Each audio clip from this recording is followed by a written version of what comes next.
দখলদারি, চাঁদাবাজি, লুটতরাজের সাথে জড়িত থাকার চেষ্টা করছেন বা জড়িত হওয়ার চেষ্টা করছেন, সাবধান হয়ে যান। বিএনপির ভারপ্রাপ্ত চেয়ারম্যান দেশনায়ক তারেক রহমানের যে নির্দেশনা, আমরা এখানে জিরো টলারেন্স দেখাবো, কাউকে মাফ করার কোনো সুযোগ নাই। তাই আমরা চাই বিএনপি জনগণের দল। জনগণ কি চায়?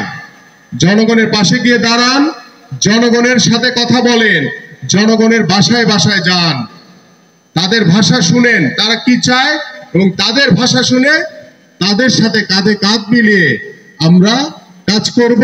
এটাই হোক আমাদের প্রত্যাশা, এটাই হোক আমাদের ব্রত। সবাইকে ধন্যবাদ।